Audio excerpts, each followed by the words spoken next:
Hello, नमस्ते। कैसे हो आप सब? मेरा नाम विजय है, फाउंडर एंड सीईओ कैप्स। और आज के हमारे एपिसोड लेट्स टॉक करियर पे आपका स्वागत है। हमेशा की तरह आज भी हमारे एक मेहमान हमारे साथ हैं, जो एक ऐसे फील्ड से ताल्लुक़ रखते हैं जिसका संबंध आज हर घर में है, हर व्यक्ति के साथ है। कंप्यूटर के बारे में तो आप जानते ही होंगे। ये कंप्यूटर के बादशाह हैं और आज इन्होंने अपना बहुमूल्य समय हमको दिया है। आप जितने भी स्टूडेंट्स इस वक्त इस वीडियो को देख रहे हैं, आप जो पेरेंट्स इस वीडियो को देख रहे हैं, आप सबके लिए आज का ये वीडियो बहुत इंपॉर्टेंट है। बिकॉज आज हम बात करने वाले हैं करियर इन इंफॉर्मेशन टेक्नोलॉजी, या फिर आईटी के क्षेत्र में आप कैसे अपना करियर बना सकते हैं, उस बारे में आज हम बात करेंगे। और आज के हमारे मेहमान डॉक्टर अभिषेक दुबे हैं, जो इस वक्त हमारे साथ हैं। डॉक्टर अभिषेक यहाँ सलाला में university of technology and applied sciences में हेड ऑफ द सेक्शन है इंफॉर्मेशन सिस्टम्स के, जो इंफॉर्मेशन टेक्नोलॉजी डिपार्टमेंट के अंदर आता है।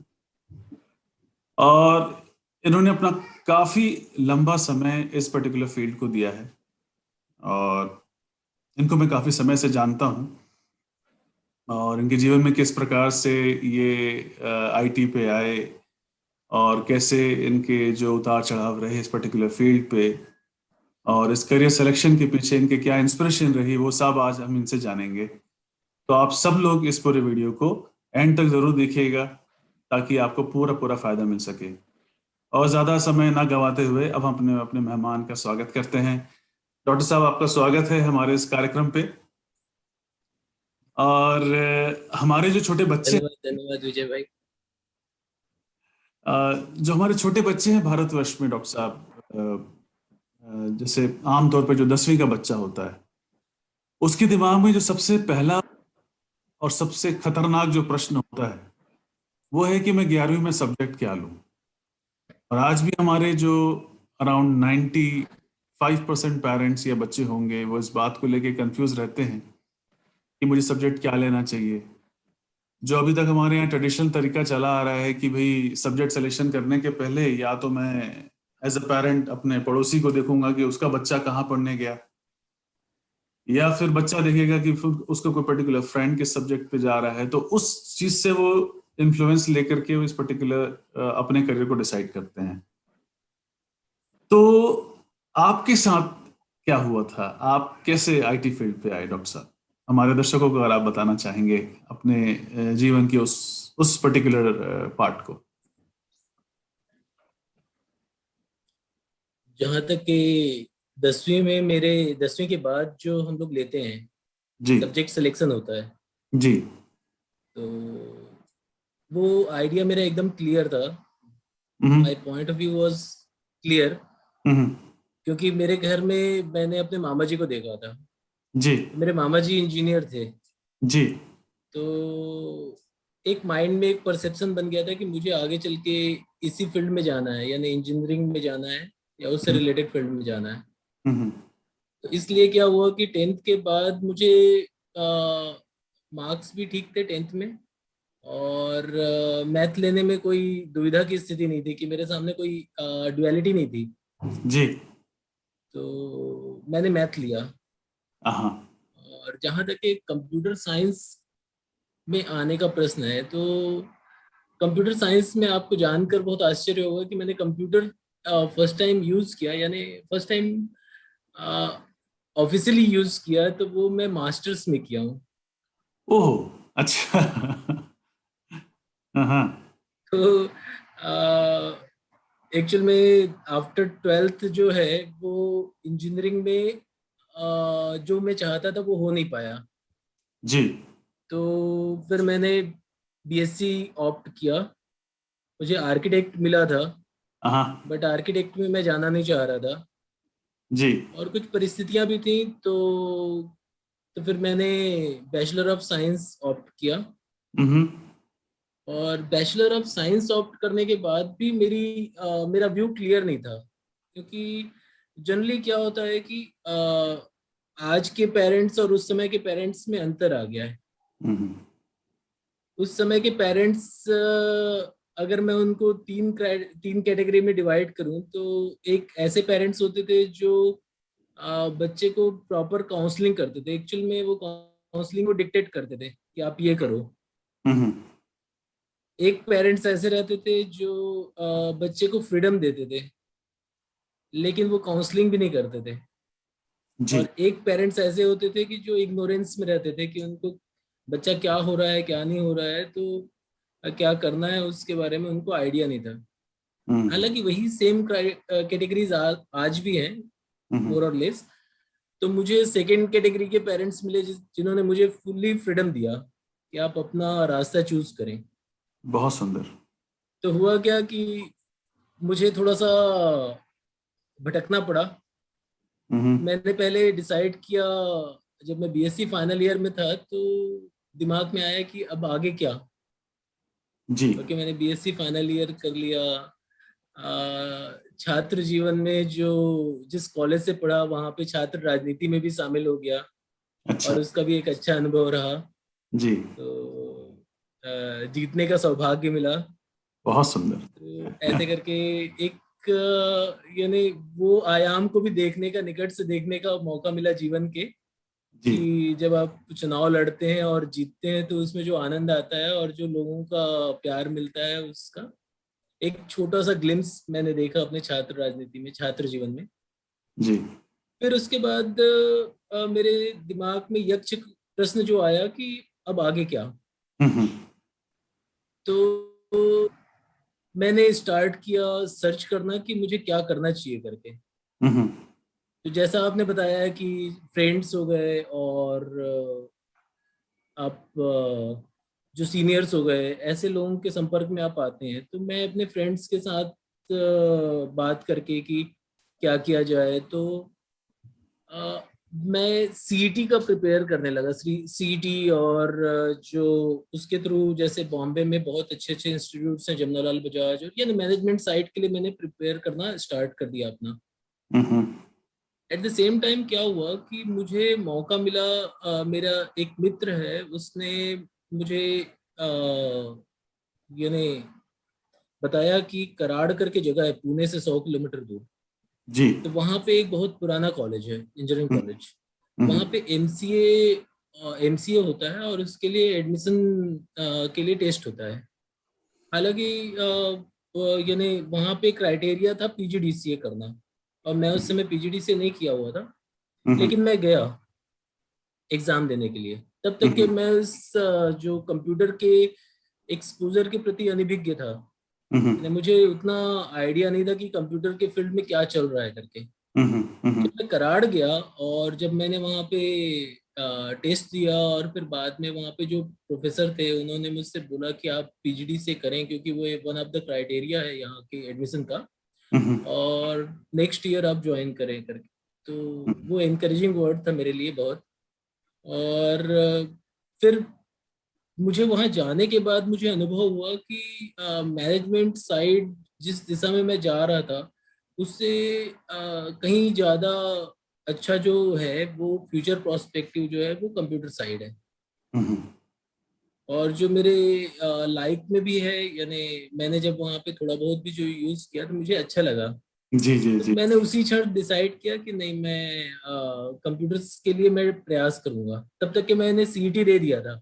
हम्म। तो सीईटी में भी मेरे रैंक आए, और मुझे विद्या विद्या भारती जो है हम्म। वो मिला। लेकिन एट द सेम टाइम मुझे एमएससी में भी मैंने भर दिया आने के बाद, जी। और एमएससी कंप्यूटर साइंस में भी लिस्ट में नाम आ गया। हम्म। तो फिर मैंने उस समय डिसाइड किया कि मुझे कंप्यूटर्स ज्वाइन करना है, और फिर मैं यूनिवर्सिटी में कंप्यूटर ज्वाइन किया, एमएससी कंप्यूटर साइंस। तो ऐसे करके कंप्यूटर्स की जर्नी स्टार्ट हुई। इस चॉइस के पीछे इंस्पिरेशन क्या थे डॉक्टर साहब?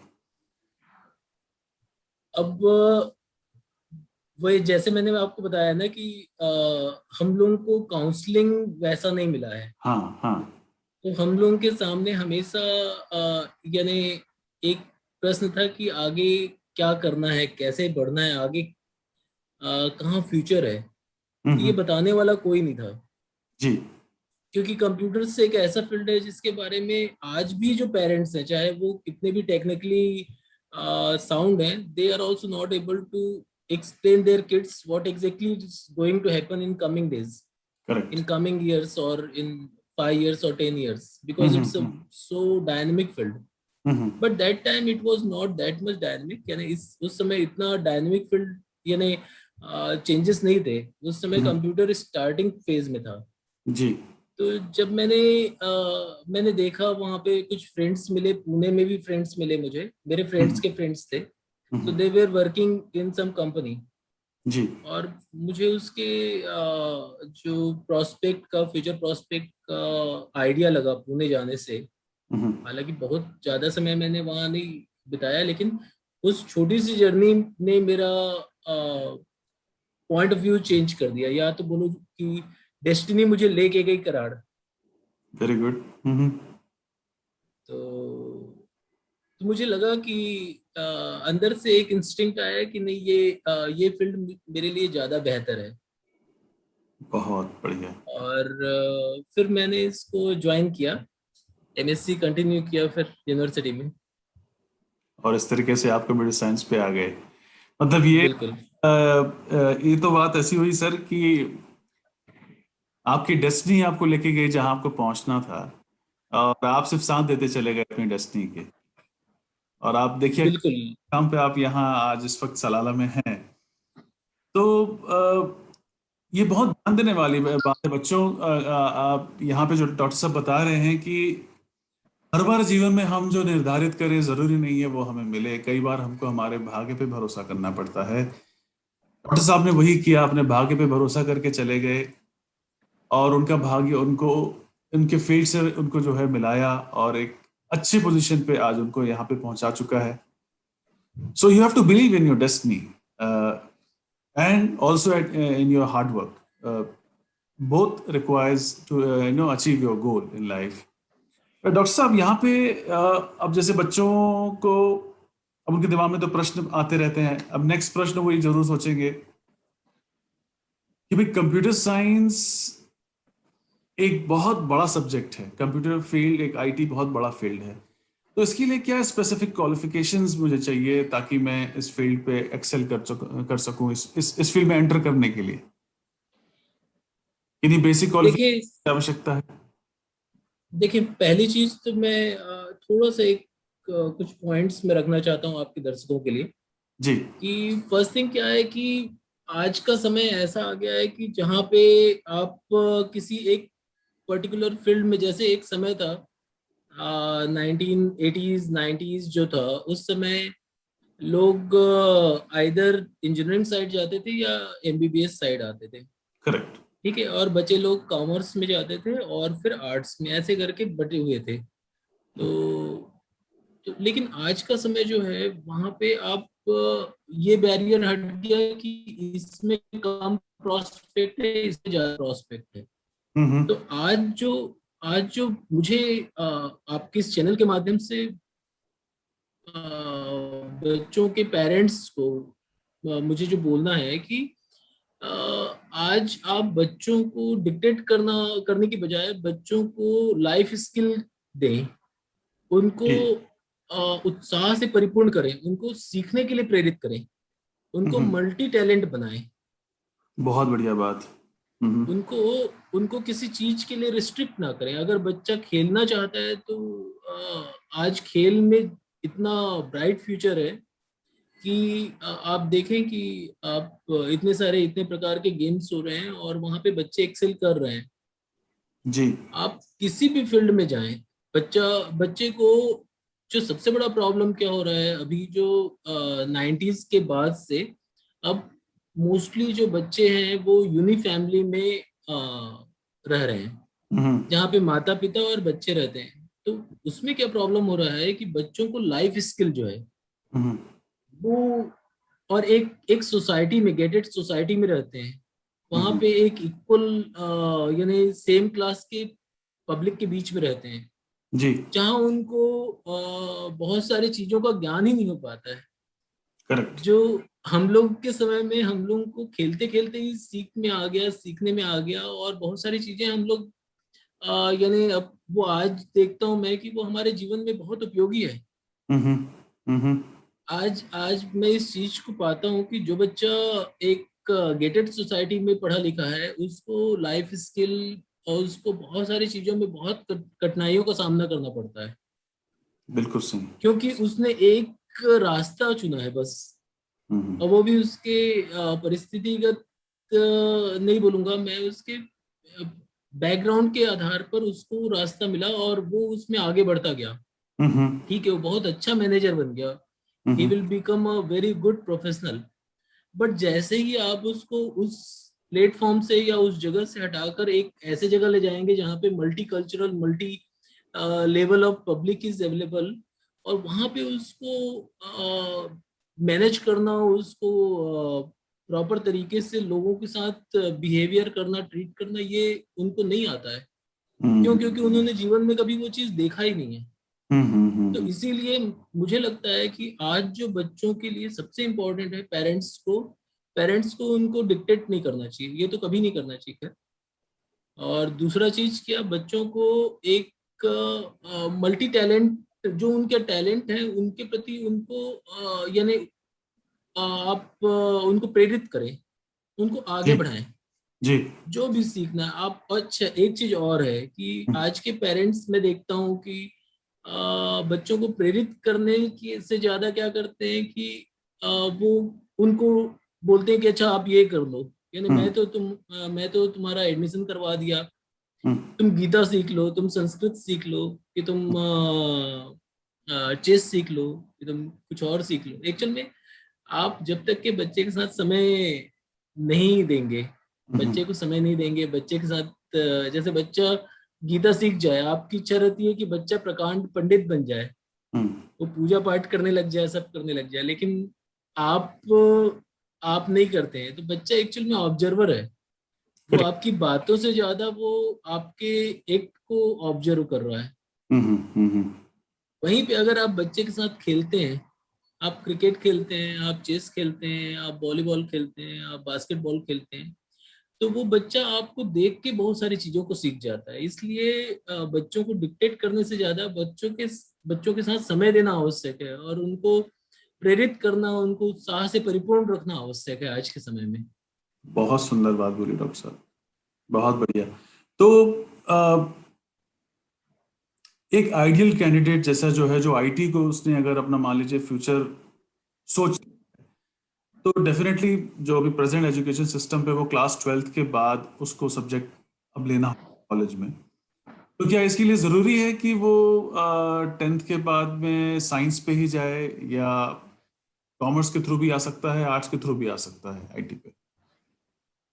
देखिए, कंप्यूटर जो है वो आज के डेट में कंप्यूटर एक प्रकार से सभी फील्ड में शामिल जी। है ना। कंप्यूटर आपके कॉमर्स में भी है, कंप्यूटर आपके आर्ट्स में भी है, कंप्यूटर आपके बायो में भी है, कंप्यूटर आपके मैथ्स में भी है, कंप्यूटर सभी चीजों में, एनिमेशन में बहुत अच्छा वो है, मीन्स फ्यूचर है। हम्म। तो कंप्यूटर का जो आज के डेट में इन्वॉल्वमेंट है वो सभी सभी फील्ड में है। जी। अब बच्चे को डिसाइड करना है कि क्या वो चाहता है। हम्म। तो ये भी एक समस्या है कि आज का जो कंप्यूटर का युग है, आप हम्म। देखेंगे कि कंप्यूटर आज से 20 साल पहले, जी। जब 2000 में, सन 2000 में लोगों लोगों के पास मोबाइल्स नहीं थे। हम्म। आज 7 बिलियन मोबाइल के आसपास पूरे वर्ल्ड में है, यानी पूरे वर्ल्ड की जो पॉपुलेशन है वो 7.5 बिलियन है, और आज 7 बिलियन लोगों के पास मोबाइल है। Point just five imagine billion कि बच गए बस। 20 ईयर्स में जी। जो टेक्नोलॉजी, जैसे 2000 में हम सोचते थे, एक टीचर के पास मोबाइल था, वो भी बड़ा सा मोटोरोला का, तो हम्म। हम उस समय सोचते थे कि यार इसकी क्या आवश्यकता है, हमारे पास कॉर्डलेस है घर में, हम्म। अगर हमको बात भी करना अपने फ्रेंड से तो वी कैन यूज कॉर्डलेस। हम्म। लेकिन मैंने पाया कि आप देखें कि कैसे टेक्नोलॉजी आप अपने आप को एग्जिस्ट करती है, और हम्म।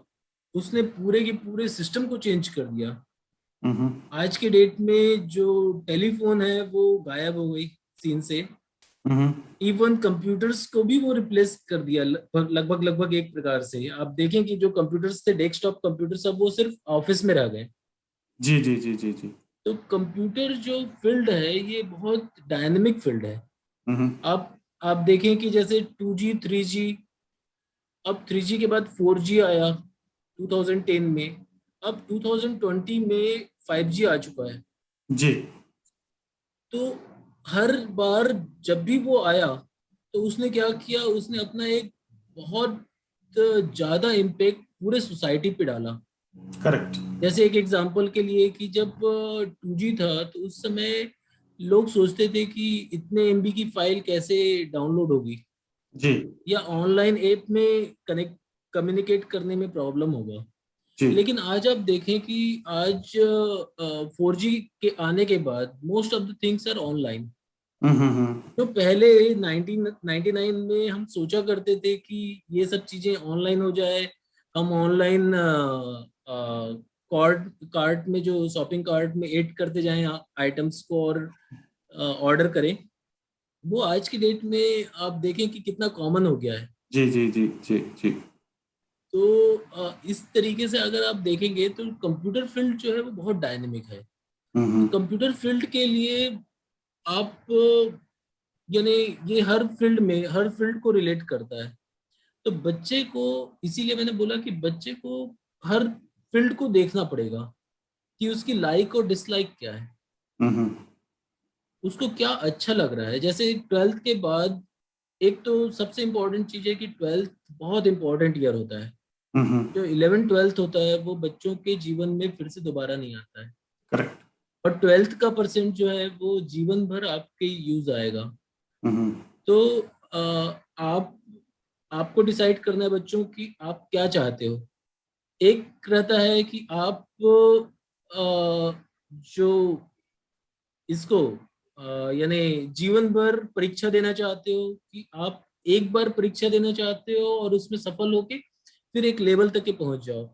तो ये बच्चों को डिसाइड करना है। अगर आप चाहते हो कि एक बार अच्छे से परीक्षा दें और फिर जीवन में सफलता सफलता की ऊंचाइयों को पाते जाएं, हम्म। तो 11 12th में आप सजग हो जाएं, इवन 10th से सजग हो जाएं, और आप 12th के बाद जो आपका मेन, जो इम्पोर्टेंट, सबसे इम्पोर्टेंट यानी जीवन में एक चेंज होता है, जहाँ पे आपको एक अपना कॉलेज चुनना होता है, जो इंस्टीट्यूशन चुनना होता है, हम्म। वो बहुत बहुत इम्पोर्टेंट होता है। हम्म। तो अगर आपने एक अच्छा इंस्टीट्यूशन चूज किया, वो इंस्टीट्यूशन जो कि आपको यानी एक अच्छी स्टडी प्रोवाइड करे, एक अच्छा प्लेसमेंट प्रोवाइड करे। हम्म। क्योंकि क्या होता है, जैसे अगर आप जिस इंस्टीट्यूशन में ज्वाइन कर रहे हैं, अगर उस इंस्टीट्यूशन में प्लेसमेंट नहीं है, जी। वो इंस्टीट्यूशन में आप पढ़ाने वाले टीचर बहुत अच्छे होंगे, लेकिन अगर प्लेसमेंट नहीं है तो फिर उस बच्चे को फिर मार्केट में आना पड़ता है। फिर उसको एक हमारे यहाँ जो सिस्टम है आप देखेंगे, चाहे बैंगलोर जाए, चाहे पुणे जाए, चाहे बॉम्बे जाए, हम्म। तो जो फ्रेशर्स होते हैं, फ्रेशर्स के लिए बहुत कठिन होता है हम्म। जॉब पाना। जी। तो अगर आपने 11 12th में अच्छे से पढ़ाई की और अगर आप IITs में ज्वाइन कर लेते हैं, या ट्रिपल IIT में, या फिर जो अच्छे प्राइम इंस्टीट्यूशंस हैं उसमें ज्वाइन करने का, उसमें प्रयास करें कि आपको एक अच्छा इंस्टीट्यूशन मिल जाए। तो डॉक्टर साहब, यहाँ पे जैसे अगर बच्चे के दिमाग में आएगा कि फिर मैं किस प्रकार के इंस्टीट्यूट्स की तलाश करूं या कहाँ से पढ़ाई करूं, मेट्रोज में जाऊं कि आउट ऑफ इंडिया लूं एजुकेशन, या क्या फिर, तो उसके लिए आप क्या कहना चाहेंगे, किस प्रकार के इंस्टीट्यूट में जाना चाहिए उसको? जैसे मेरा वही सजेशन है कि बच्चों को अपने 11 12th में अच्छे से प्रिपेयर करके जी और प्रयास करें कि उनको प्राइम इंस्टीट्यूशन मिल जाए। जी। जैसे NIT मिल रहा है, या IIT मिल रहा है, या फिर जो ऐसे इंस्टीट्यूशंस में जाएं जहाँ पे प्लेसमेंट संभव है। जी जी जी जी जी। तो कैंपस रिक्रूटमेंट जो है वो हाँ संभव हाँ। संभव है। अच्छा। तो आपको एक ब्रेक अगर कैंपस में मिल जा रहा है, कैंपस हम्म। के थ्रू मिल जा रहा है, तो हम्म। फिर क्या होता है, फिर आप आपके जीवन में जो यानी जो कठिनाई है जो आने वाले वर्षों में होती है, एक बार आप बैचलर करके निकलते हैं फिर उसके बाद आपको सर्च करना पड़ता है, उस कठिनाई से आप बच जाते हैं। और जी जी। वो बहुत परेशान करने वाली रहती है बच्चों के लिए, क्योंकि कहीं भी जाओ और वहाँ पे फ्रेशर्स के लिए आप पाएंगे कि जॉब जो प्रोस्पेक्ट रहते हैं बहुत कम रहते हैं, क्योंकि हम्म वो मैक्सिमम जो फ्रेशर्स हैं वो अच्छे प्राइम इंस्टीट्यूशन से ले लेते हैं। तो ये बच्चों को ध्यान रखना चाहिए कि बच्चे जो भी इंस्टीट्यूशन चूज करें वो अच्छे इंस्टीट्यूशन चूज करें बेस्ड ऑन प्लेसमेंट और जॉब प्रोस्पेक्ट। Correct correct. तो मतलब उनका जो मेन मोटिव या जो एक डिसाइडिंग फैक्टर वो है कि वो इंस्टीट्यूट जो एक अच्छा प्लेसमेंट प्रोवाइड करता हो, जिसके अच्छे प्लेसमेंट रिकॉर्ड्स हो इन पास्ट, उन पर्टिकुलर सेंटर्स को या इंस्टीट्यूट्स को बच्चा सेलेक्ट करना चाहिए। ये आपकी सजेशन है सर। Good good good. तो अभी ये तो होगी क्वालिफिकेशन और कॉलेजेस की बात। फिर एक होता है जिसे हम कहते हैं स्किल्स। अभी मेरे पास क्वालिफिकेशन भी है, मैंने अच्छे से कॉलेज से भी पढ़ लिया, सब कुछ है, तो क्या मेरे अंदर कुछ एक स्पेसिफिक स्किल भी होनी चाहिए इंफॉर्मेशन टेक्नोलॉजी में एक अच्छा करियर बनाने के लिए? देखिए, जो इंफॉर्मेशन टेक्नोलॉजी या कंप्यूटर साइंस का जो फील्ड है जी। ये बहुत डायनेमिक फील्ड है, जैसा मैंने आपको बताया पहले भी हम्म कि यहाँ पे लगातार नए नए इन्वेंशंस हो रहे हैं। हम्म ठीक है, अब बच्चे को यहाँ पे पेरेंट्स से वो हेल्प नहीं मिल सकता कि पेरेंट आपको काउंसिल करें कि आप ये ले लो, आप नेटवर्किंग ले लो, आप डाटाबेस ले लो, आप डाटा साइंस ले लो, क्योंकि आप पाएंगे कि इतना ज़्यादा चेंज आ रहा है, इतने नए नए टेक्नोलॉजी आ रहे हैं, इतने ज़्यादा प्रोग्रामिंग लैंग्वेजेस आ रहे हैं और इतने सारे नए नए चीज़ें इजाद हो रही हैं और नए डायमेंशंस मिल रहे हैं कंप्यूटर साइंस को या जी। इंफॉर्मेशन टेक्नोलॉजी को। तो अब यहाँ पे बच्चे का जो जो लाइफ स्किल बच्चे ने गेन किया है अपने जीवन काल में अब तक, हम्म। जो उसके पेरेंट्स ने उसको सिखाया है कि always ready to learn, correct. always ready to grasp the new thing, analyze yourself, hmm what is your like and dislike, आपको क्या अच्छा लग रहा है, तो ये जानने के लिए पहले उसे करके देखना पड़ेगा। कोई और बता दे कि ये अच्छा नहीं है ये अच्छा है तो वो उससे आप अपना चूज कर लें ये फील्ड, ये संभव नहीं है। हम्म तो बच्चे जैसे ही सपोज बच्चा बैचलर या बी के लिए ज्वाइन कर लेता है, हम्म तो बी ज्वाइन करने के बाद उसको बहुत ज्यादा विजिलेंट होना चाहिए, हम्म उसको अपने लाइक डिसलाइक के प्रति सचेत रहना चाहिए, अपने पर्सनालिटी के प्रति उसको सचेत रहना चाहिए कि हम्म उसको क्या अच्छा लगता है, हम्म और उसको हर फील्ड को टच करना चाहिए।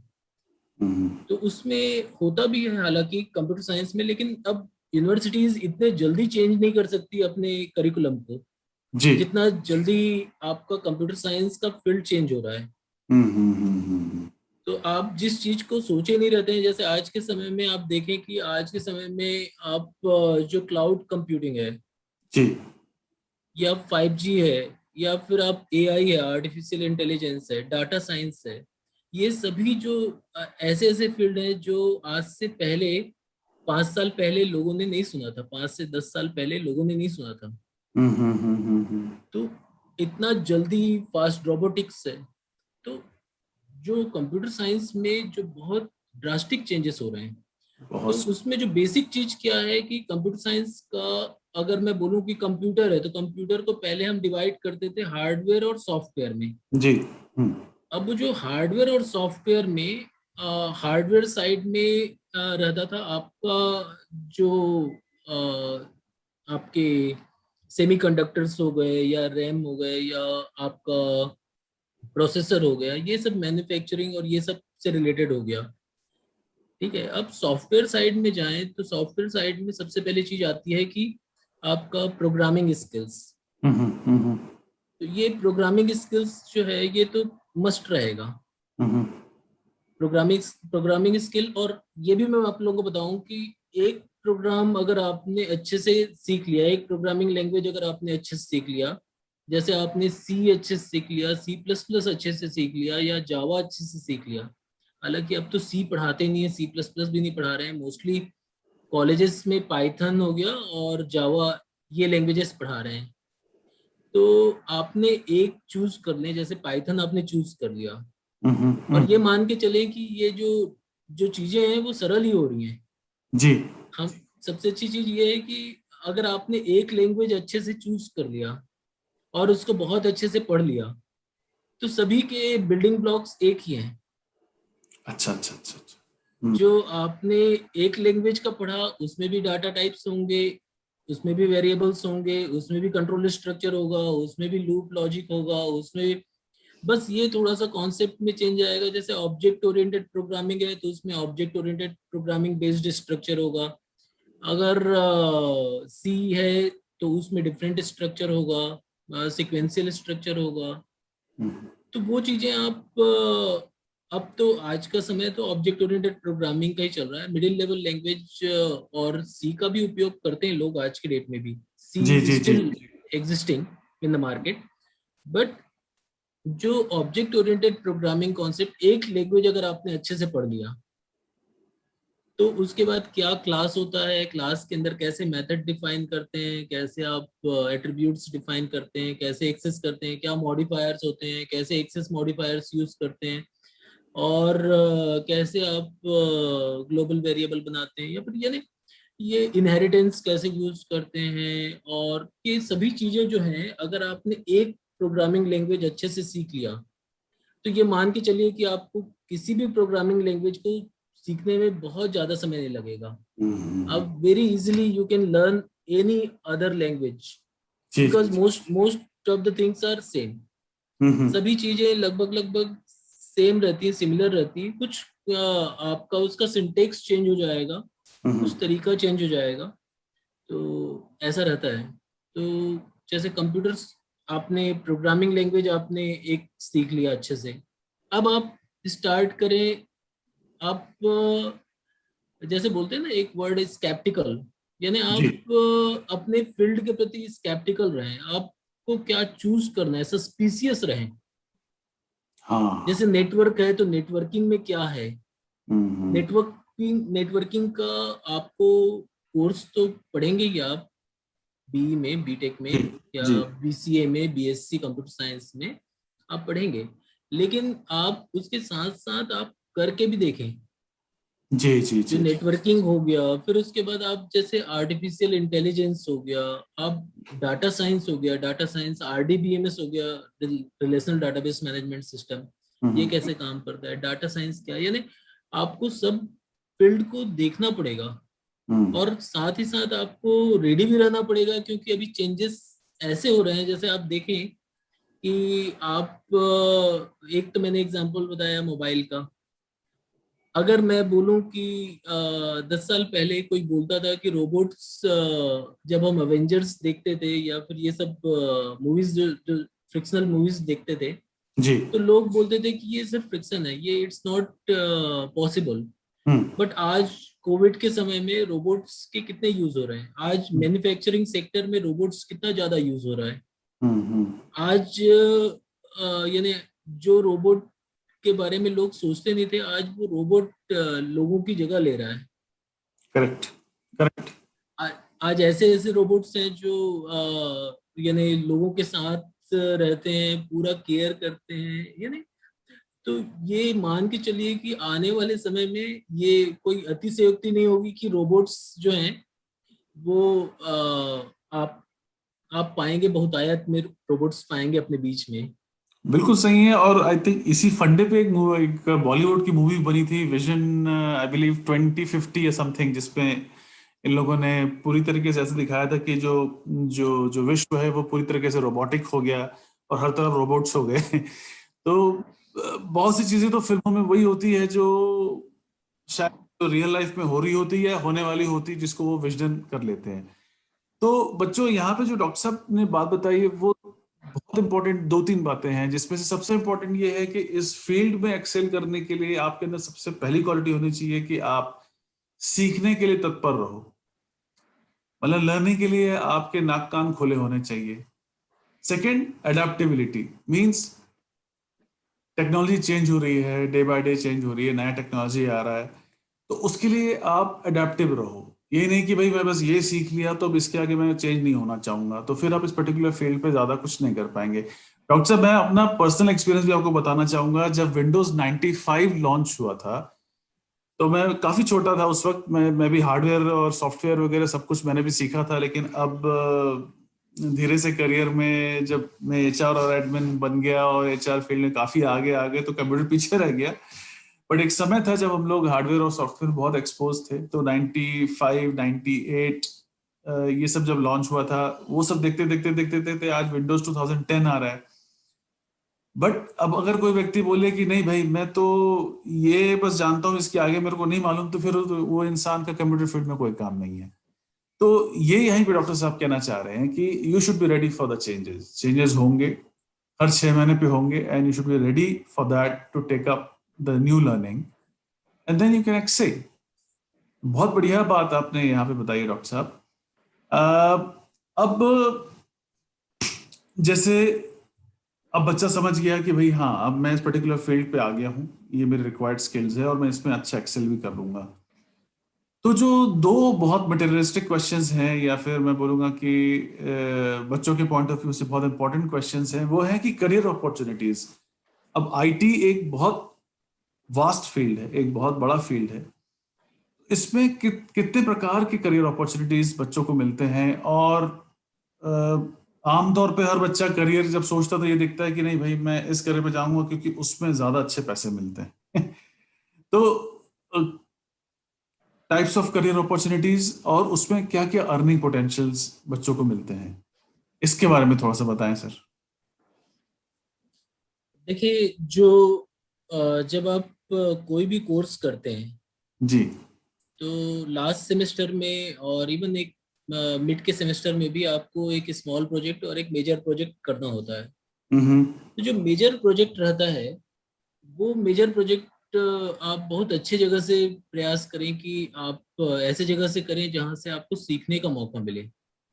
क्योंकि जनरली क्या होता है, जो प्रोजेक्ट्स जो होते हैं वो कंपनीज देने से कतराती हैं, जी। क्योंकि कंपनी का रिसोर्स उसमें एंगेज हो जाता है और बच्चा सीखने के लिए गया रहता है। सो बच्चा जो है वो प्रोडक्टिव नहीं हो सकता, तो वो एक प्रकार से उनके लिए वो रिसोर्स जो है एंगेज कर देता है। तो हम्म। इसलिए कंपनीज जो है वो उनको एनकरेज नहीं करती हैं। जी। तो उस समय ये बच्चे की रिस्पॉन्सिबिलिटी रहती है कि बच्चा पहले से विजिलेंट रहे जी। कि उसको किस फील्ड में जाना है, और जिस फील्ड में जाना है उस फील्ड में, जैसे अगर मान लीजिए एक एग्जांपल के लिए कि हम्म। अगर बच्चे को आपका एआई साइड में जाना है, या फिर अगर बच्चे को ऐसे प्रोग्रामिंग में जाना है जहाँ पे सेटेलाइट से रिलेटेड या फिर इस तरीके की प्रोग्रामिंग होती है, हम्म। तो आप वैसे कंपनीज को शॉर्टलिस्ट करें। हम्म। आप खाली समय में आप इन सब कंपनीज के जो वेबसाइट को खंगालें हम्म। और ट्राई करें कि आप एक आइडिया आपको मिल सके कि कौन सी कंपनीज कब ट्रेनिंग लेना स्टार्ट करती हैं। जी। क्योंकि मोस्टली जो बड़ी कंपनीज हैं वो लेती हैं ट्रेनिंग। हम्म। तो आप अपना जरूर से प्रयास करें कि आप पहले से एक आपके पास क्लियर व्यू हो कि मैं इन इन कंपनीज में मैं अप्लाई करूंगा। जी। तो उससे क्या होता है, जब आप अच्छे जगह से प्रोजेक्ट करते हैं, और जैसा मैंने आपको बताया है कि आपको एक अच्छा, एक अगर पहला ब्रेक मिल जाए, हम्म। तो जहां पे भी मिलता है आपको वहां पे सीखने को भरपूर मिलता है, क्योंकि आप रॉ रहते हैं। बच्चा करेक्ट। पहली बार जॉब कर रहा है, तो उसको बहुत सारी चीजें सीखने को मिलती हैं। जी। तो उस समय आप सीखने को प्रधानता दें, ना कि पैसे को प्रधानता दें। जो फर्स्ट बहुत। जॉब रहता है, जी या जी। फर्स्ट 2 जॉब्स मैं बोलूंगा कि उस समय आप प्रयास करें कि आपको ऐसी कंपनी ज्वाइन करें जहां पे आपको ज्यादा से ज्यादा सीखने को मिले, जी। क्योंकि वो आपका बेस बनेगा। जैसे अगर मान लीजिए एक एग्जांपल के लिए कि मेरी इच्छा है डाटा साइंस में जाने की।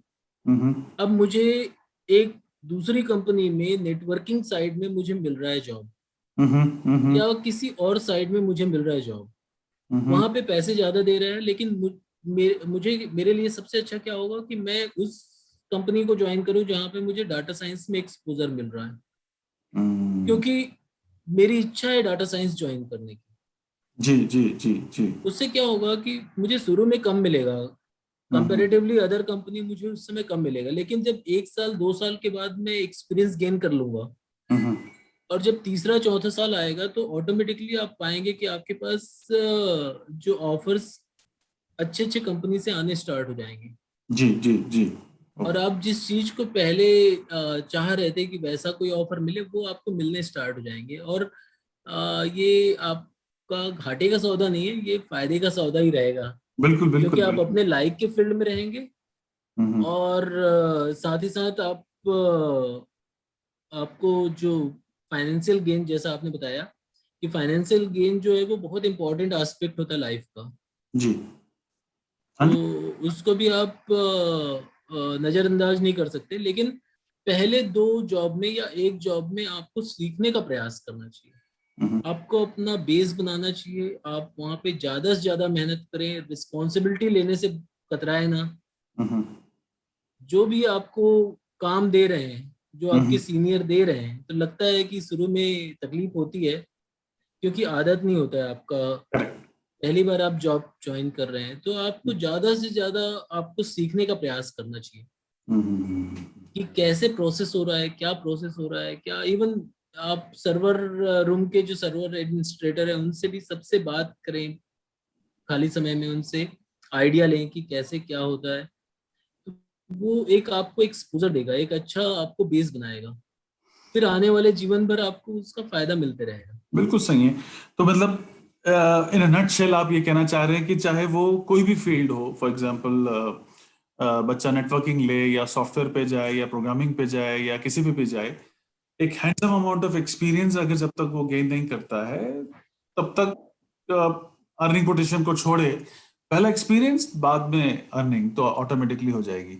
ये तो वैसे ही हो गया जैसे थ्री इडियट्स मूवी में बाबा रणछोड़ दास नहीं बोल के गए थे कि बच्चा बच्चा काबिल बनो काबिल, और कामयाबी तो आपके मुझे झक मार के आएगी वाला हिसाब किताब है। बिल्कुल एकदम सही बात है। उसमें थ्री इडियट्स जो मूवी है, जी वो एक्चुअल में आप अपने एरिया में जिस भी एरिया, जो भी एरिया आपको अच्छा लगता है। जी हाँ, अब मेरे थोड़ा व्यू इस मामले में थोड़े से डिफर है। जैसे एक एग्जांपल के लिए, मैं एक यंग लड़के से मिला, जी। अब उसका पैशन था पियानो बजाने का, हम्म तो उसने उसी को अपना फ्यूचर बनाया, उसी को उसी एरिया में वो एक्सेल किया। तो शायद मैं यानी इस मामले में मैं, जो मेरा व्यू है वो थोड़ा सा डिफरेंट है कि मैं प्रोफेशनल जो है वो अपना कैरियर एक रखूंगा, और साथ में जो मेरी ये जो फील्ड है, जैसे जो सिंगिंग हो गया या आर्टिस्टिक जो फील्ड है, उसको एक पैरेलल लेके चलूंगा। अच्छा अच्छा अच्छा अच्छा। हाँ हाँ। क्योंकि आप देखेंगे कि जैसे आर्टिस्टिक जो एरिया है, जो आर्टिस्ट जो रहते हैं, वो उसको प्रोफेशन बनाने के बाद उनको तकलीफ ज्यादा होती है, क्योंकि हम्म। आर्टिस्ट जो होता है उसका मिजाज अलग होता है। करेक्ट। वो वो ऐसा नहीं कर सकता कि वो प्रेशर में उसका जो अंदर का जो यानी क्वालिटीज है वो बाहर नहीं निकलती। जैसे हम्म। आप सॉफ्टवेयर कंसल्टेंट हैं या सॉफ्टवेयर फील्ड में जॉब कर रहे हैं, तो जी। आपको प्रेशर कुकर के अंदर ही रखा जाएगा हमेशा, और आपके क्वालिटीज को निकाला जाएगा। लेकिन हम्म। आर्टिस्ट जो होता है वो फ्री रहने का आदी होता है। जी। जैसे एक लेखक है, अब आप उससे बोलेंगे कि आप पोएम लिख दो करके, हम्म। तो वो जब तक कि उसके दिमाग में वो आएगा नहीं, उपजेगा नहीं वो आइडिया, वो लाइंस आएंगे नहीं, तब तक कि आप उससे अपेक्षा नहीं कर सकते कि वो आपके लिए या तो वो कहीं से चोरी कर लेगा, या फिर वो अपने कहीं ना कहीं डाइल्यूट करेगा, कहीं ना कहीं वो क्वालिटी के साथ समझौता करेगा। बिल्कुल सही तो बिल्कुल सही। यहाँ पे जो मैं बच्चों से कहूंगा कि बच्चों को अपना प्रोफेशनल कैरियर जैसे है, तो उसमें उसको एक सेपरेट रखना चाहिए। अच्छा। जैसे टेक्निकल है, अब हम्म टेक्निकल साइड में वो जा रहा है, तो अब कंप्यूटर्स उसने ज्वाइन किया है, तो हम्म कंप्यूटर्स में आपके आपको जैसे आई ओपन करके रखना है चारों तरफ हम्म, कि आप क्या क्या चेंजेस आ रहे हैं। हम्म, जैसे आज आप देखें कि रोबोट्स में भी रोबोटिक्स जैसा अपन ने बात किया, या डाटा साइंस के बारे में बात किया, या आर्टिफिशियल इंटेलिजेंस के बारे में बात किया, या डीप लर्निंग के बारे में बोलूं, या फिर आप जो नेटवर्किंग हो गया, 5G हो गया, टेक्नोलॉजी हो गया, तो हम्म, ये नए नए, इवन क्लाउड कंप्यूटिंग हो गया। Hmm, so cloud computing is very famous nowadays, correct. कि आपको कंपनी ओपन करने की आवश्यकता नहीं है। आप जो पहले एक कंपनी होता था उसके लिए एक इंफ्रास्ट्रक्चर की आवश्यकता होती थी, जी, जी। आज आपको कोई इंफ्रास्ट्रक्चर नहीं चाहिए। आप क्लाउड कंप्यूटिंग के माध्यम से वो क्लाउड जो भी प्रोवाइडर है, सर्विस प्रोवाइडर है, वो आपको पूरी चीजें प्रोवाइड कर रहा है। आपको कितने जीबी का रैम चाहिए, कौन सा कंप्यूटर चाहिए, किस प्रकार का इंफ्रास्ट्रक्चर चाहिए, वो सब चीजें आपको प्रोवाइड कर रहा है। तो यानी इस दिशा में हम लोग बढ़ रहे हैं कि आप आने वाला समय जो है, तो आपको यानी हमेशा जो जिज्ञासु रहना पड़ेगा अपने लाइफ में, वो बहुत कंप्यूटर सुंदर साइंस बात, ज्वाइन करने के बाद। बहुत सुंदर बात डॉक्टर साहब, बहुत सुंदर। बच्चों, आई थिंक तुम लोगों ने ये पॉइंट मिस नहीं किया होगा जो अभी अभी डॉक्टर साहब ने बताया है कि सी पहले जो इंफ्रास्ट्रक्चर की बात बता रहे हैं, ये पॉइंट मुझे बहुत अच्छा लगा डॉक्टर साहब कि अगर मुझे कोई फैक्ट्री खोलनी है या कुछ नया व्यवसाय शुरू करना है तो पहले उसके लिए जमीन खोजो, फिर बिल्डिंग बनाओ और दुनिया भर का कैपिटल लाओ और इन्वेस्ट करो, एंड देन और बाद में रिस्क भी लो कि भाई ये काम चलेगा नहीं चलेगा। जो आज के जमाने पे जब से ये क्लाउड कंप्यूटिंग आया होगा, एवरीथिंग इज वर्चुअल, सब कुछ उसमें स्टोर है और आप एक छोटे से कमरे से आई थिंक अपना काम शुरू कर सकते हो। Everything is available in cloud. तो ये उस तमाम प्रकार के रिस्क जो फैक्टर है उसको खत्म कर देता है। तो ये बहुत ही एक एक जबरदस्त पॉइंट आपने यहाँ बच्चों को दिया है। आई होप उन्होंने पर्टिकुलर इस पॉइंट को इस वक्त ध्यान से सुना होगा। नहीं सुना तो फिर वीडियो को फिर से सुनो, वापस से रिवाइंड करो फिर सुनना। ठीक है। तो अच्छा डॉक्टर साहब, हर फील्ड का जैसा अपने एक कुछ एडवांटेजेस कुछ डिसएडवांटेजेस होते हैं, कुछ फायदे कुछ नुकसान होते हैं। तो अगर मैं आपसे पूछूं कि आईटी में आने के फायदे क्या हैं और नुकसान क्या है, तो आप क्या कहना चाहेंगे? आईटी में एक ब्राइट फ्यूचर है। जी। आईटी आपको एक ब्राइट फ्यूचर देता है। सबसे अच्छा जो सैलरी मिल रहा है आज पूरे वर्ल्ड में, वो आईटी सेक्टर के बच्चों को मिल रहा है। हम्म, सबसे अच्छे जॉब प्रोस्पेक्ट्स जो मिल रहे हैं वो आईटी सेक्टर में बच्चों को मिल रहे हैं। हम्म, आज हमारे देश के बच्चे जो हैं वो जितने भी बड़े बड़े आपके ऑर्गेनाइजेशंस हैं, जैसे गूगल में सुंदर पिचाई से लेकर जितने बड़े ऑर्गेनाइजेशंस में, नासा में आप जानते ही हैं, जी। और सभी जगह में हमारे देश के बच्चे हैं। और बिल्कुल। कंप्यूटर साइंस में अगर मैं बोलूँ तो सॉफ्टवेयर इंडस्ट्री में इंडिया जो है ये आज के डेट में डोमिनेटिंग कंट्री है, हम्म, हमारे देश के बच्चों के टैलेंट के कारण। हम्म, हम्म, तो शिक्षा के क्षेत्र में भी जो आईटी सेक्टर में अगर आप देखेंगे तो टीचर्स भी जो हैं वो आईटी टीचर्स वो मोस्टली इंडियंस आप पाएंगे। तो बिल्कुल। ज्यादातर उसमें यानी रीजन में अगर देखेंगे एशिया और इवन यूएसए और इस साइड में भी, तो इंडियंस का वर्चस्व है आई थिंक आईटी सेक्टर में। यूएस की पूरी आईटी जो सिलिकॉन वैली है उसको मोस्टली इंडियंस ही चला रहे हैं सर, ऐसा लगता है मुझे। बिल्कुल बिल्कुल। इसीलिए आई आई बिलीव हर वो अभी टॉप जो हमारे सीईओज हैं, मोस्टली जितने भी आप जिस कंपनी के आपने नाम लिए, ये इंडियंस ही हैं। सुंदर पिचाई तो सबसे बड़ा एग्जांपल है। जब से उन्होंने गूगल ज्वाइन किया, गूगल क्रोम उन्होंने बना इन्वेंट किया, उसके बाद से गूगल आज एक हर घर का हिस्सा बन चुका है। मतलब क्वेश्चन पूछना है तो गूगल पे जाओ उसमें कुछ भी पूछो वो जवाब दे देता है। यही उनकी स्पेशलिटी भी थी। तो बिल्कुल सही बता रहे हैं आप। अ, तो अब जाते जाते डॉक्टर साहब एक चीज रह जाती है, वो ये है कि इन बच्चों के लिए जो अपना फ्यूचर बनाने जा रहे हैं, या वो बच्चे जो ऑलरेडी इस पर्टिकुलर फील्ड पे हैं या सोच रहे हैं आने के लिए, उन बच्चों के लिए आप अपनी तरफ से क्या एडवाइस देना चाहेंगे? देखिए जो आज का समय जो है वो जैसा आपने बोला भी कि आज के डेट में हर आंसर अवेलेबल है यूट्यूब पे और आपके गूगल पे जी। या फिर इंटरनेट पे। तो आज आपको वो मेहनत नहीं करना पड़ेगा, आज आपको बुक्स भी पढ़ने की आवश्यकता नहीं है, आपको बुक्स पढ़ के भी सुनाने वाला बैठा हुआ है। तो बस मेहनत क्या करना है आपको। इवन आज के डेट में मैं आप सभी को बताऊं कि ऑनलाइन इतने सारे कोर्सेज चल रहे हैं जी। ऑनलाइन। और एक चीज जो मैं भूल गया बोलना, हम्म बस आप सभी को बताना चाहता हूँ कि हमको इस फील्ड में ज्यादा से ज्यादा, जैसे आप जो भी एरिया में जा रहे हैं, हम्म तो आप उसके सर्टिफिकेशंस भी लें। जो आप एकेडमिक क्वालिफिकेशन के साथ साथ आप सर्टिफिकेशंस भी लें। जैसे हम्म नेटवर्किंग में जा रहे हैं तो सिस्को सर्टिफिकेशंस ले लें। हालांकि हुआवे ने भी अभी सर्टिफिकेशन स्टार्ट किया हुआ है। तो ऐसे करेक्ट। जो जो मेन प्लेयर्स हैं उनके आप सर्टिफिकेशंस लें। हम्म आप जो भी फील्ड ज्वाइन करना चाह रहे हैं तो उसके सर्टिफिकेशंस जरूर लें। और जो आपका जो क्वेश्चन था पिछला वाला, उसमें कि इसका जो कंप्यूटर साइंस का जो नुकसान या जो वो क्या है, जी जी जी जी। लिमिटेशंस क्या है, तो हम्म कंप्यूटर साइंस जो है वो उसका जो सबसे बड़ा जो प्रॉब्लम है कि वो यंग ब्लड चाहता है, हम्म। वो एनर्जेटिक पीपल चाहता है। अच्छा। तो जब जब बच्चे नए रहते हैं, फ्रेशर्स रहते हैं और हम्म वो ज्वाइन करते हैं, तो वो उनमें यानी जिज्ञासा या उनमें जानने की इच्छा बहुत रहती है, लर्निंग कैपेसिटी बहुत रहती है। इसीलिए मैंने आपको सबसे पहले बोला कि लर्निंग बहुत आवश्यक है, लाइफ लॉन्ग बिल्कुल लर्निंग। बिल्कुल। जैसे डॉक्टर होता है वो लाइफ लॉन्ग लर्न करता है। आज की डेट में डॉक्टर हर फील्ड में प्रॉब्लम हो रहा है, यानी ऐसा नहीं है कि कोई फील्ड अछूता है। हर फील्ड में टेक्नोलॉजी का एंक्रोचमेंट है और हर फील्ड के लोगों को अपने को अपडेट करना पड़ रहा है। हम्म तो आपको हमेशा अपने को अपडेट करने के लिए तैयार रहना पड़ेगा। आज जो डॉक्टर कन्वेंशनल तरीके से सर्जरी करता था, आज वो रोबोटिक सर्जरी कर रहा है।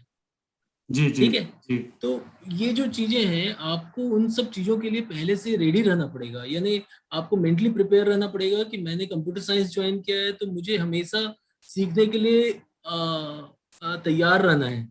करेक्ट। जैसे नया कुछ आता है कि भाई क्लाउड कंप्यूटिंग आया, तो okay, I want to know what is Microsoft Azure, हाँ हाँ। है ना, या अमेजन का आप देखें। हम्म तो धीरे धीरे नए नए सर्टिफिकेशंस आ गए, तो आप उसके फंडामेंटल को जरूर टच करें, चेक करें। और हम्म आप, मैं तो बोलूंगा कि आप उसको सीखें भी कि क्या हम्म। है, क्योंकि आने वाले समय में वो आपके ऑफिस में यूज होने वाला है। जी जी जी। वैसे ही आपका जैसे 5G नेटवर्किंग आया, तो 5G नेटवर्क कैसे है, क्या काम करता है, क्या उसके इम्पैक्ट है, तो ये आपको पहले से स्केप्टिकल होना पड़ेगा। आपको उस एरिया का कंप्लीट नॉलेज लेने के लिए हमेशा प्रिपेयर्ड रहना पड़ेगा। तो नहीं तो क्या होता है कि जो 45-50 एज में जब लोग पहुंचते हैं, जी।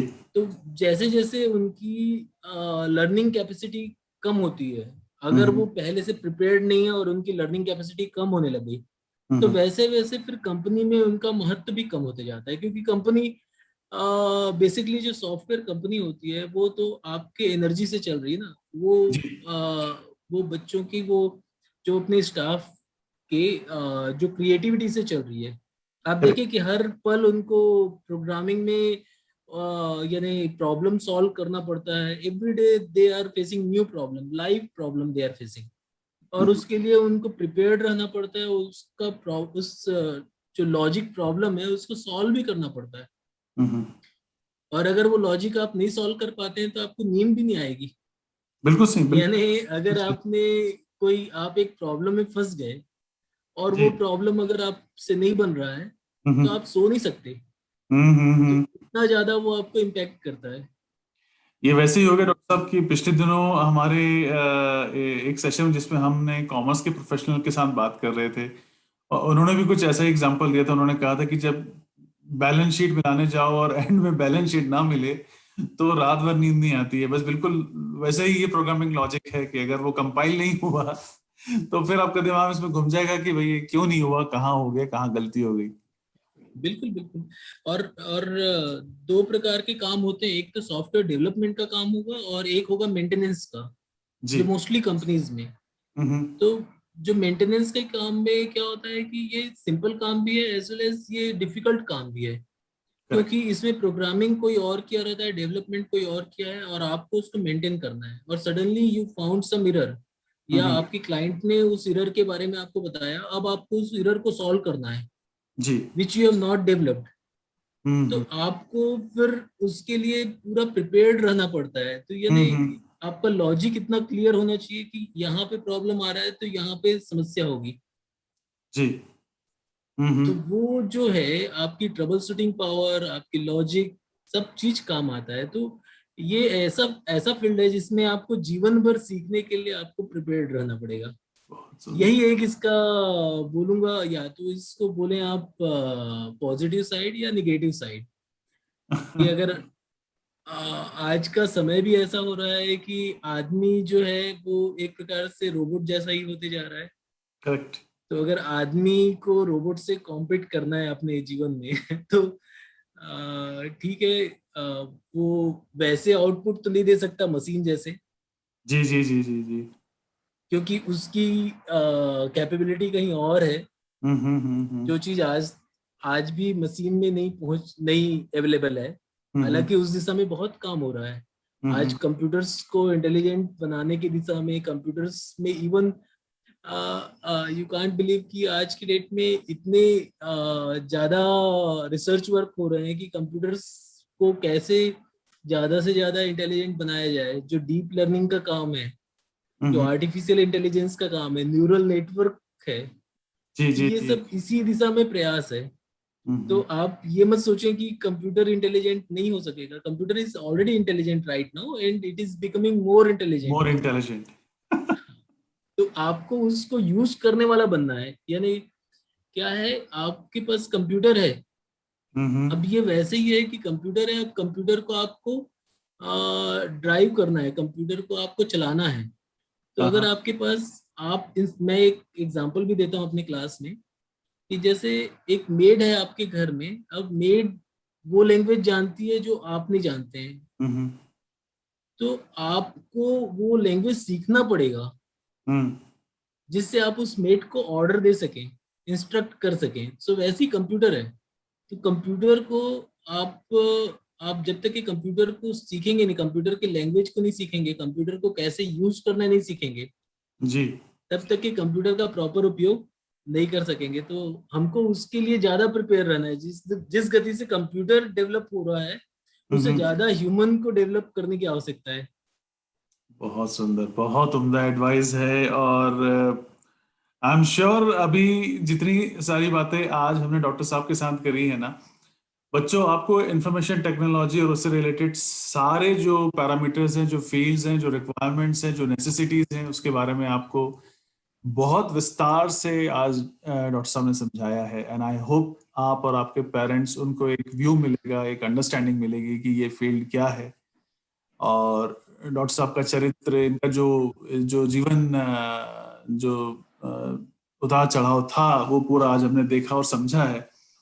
तो डॉक्टर साहब, आपका तहे दिल से बहुत बहुत धन्यवाद है कि आपने अपना समय निकाला है और आज आप हमारे प्लेटफॉर्म पे आए और हमारे बच्चों के साथ बातें करी, उनको आपने इतने सब कुछ बताया। और बच्चों, आप सबके लिए अब ये है कि आज का वीडियो आपको कैसा लगा, ये आपको अपने कमेंट्स में बताना है, क्योंकि अब समय खत्म हो रहा है हमारा, अब आज का जाने का समय भी आ रहा है। तो अपने व्यूज बताओ अपने हमारे कमेंट्स में लिख करके। और आप बच्चों को या आप पेरेंट्स को, जिनको भी ऐसा लगता है कि वो डॉक्टर अभिषेक से बात करना चाहते हैं, उनसे डायरेक्ट करना चाहते हैं, आपके कुछ प्रश्न हैं उनके लिए आईटी से रिलेटेड या किसी पर्टिकुलर डोमेन से रिलेटेड, तो वो आप कमेंट सेक्शन पे डालिए और हम आपको डॉक्टर अभिषेक से कनेक्ट करेंगे। इनफैक्ट अगर आपको उनसे कोई लाइव इंटरेक्शन करना है, तो वो भी विथ योर परमिशन डॉक्टर साहब, मैं बच्चों को बोलना चाहता हूँ कि अगर कोई लाइव इंटरेक्शन करना चाहते हैं तो वो भी हम आपके लिए ऑर्गेनाइज कर सकते हैं। और तब तक के लिए जो भी दिमाग में प्रश्न आ रहे हैं उसको लिखते जाइए और कमेंट बॉक्स में जरूर डालिएगा, ताकि वो हम इन तक पहुंचा सकें। तो आज के लिए बस इतना ही। और अब हमारे next let's talk career section पे मिलते हैं एक नए प्रोफेशनल के साथ। तब तक के लिए गुड नाइट, नमस्कार।